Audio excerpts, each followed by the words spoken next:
மணி 11வது இன்னும் ரோட்டில் சுற்றிங்கிறான் அவன். இது சீஸ் சாண்ட்விச்.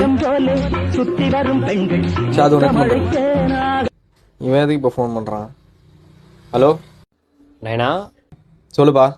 நைனா எங்கப்பா இருக்கிற? திருச்சியில் இருக்கிறேன்ப்பா. நைனா எங்கே இருக்கிறேன்னு கேட்டேன். ஓ, நேற்று நைட்டு தான் சொல்லிட்டு கிளம்புனேன் திருச்சி போய்ட்டு வரேன்ட்டு. எங்கிறேன்னு கேட்குறேன். நைனா, அப்பா பற்றி உனக்கு நல்லா தெரியும். கல்லு புளியை முட்டி போட்டு வச்சிருவேன். ஒழுங்காக சொல்லி நீ எங்கே இருக்கிற?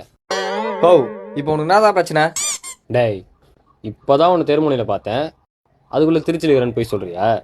ஓ, திருச்சியில் இருக்கிறேன் இப்போ தான் அங்கே பார்த்தேன் இங்கே பார்த்தா சொல்லிங்கிற. நைட்டு சொல்லிட்டு தானே வந்தேன். டேய் ஏண்ணா, டேய் எருமாடே, நாப்பா அவன் தெருமுனையில் இருக்கிறான், நான் போய் பார்த்துன்னு வா.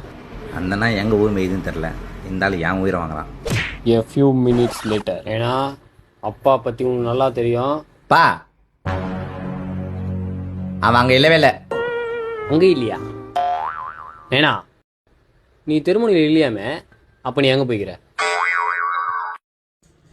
நான் சீஸ் சாண்ட்விச் கேன்சல். சென்னைக்கு ஒரு டிக்கெட்டு போடும். எங்கள் அப்பனை இன்னைக்கு வெட்டாம விட மாட்டேன்.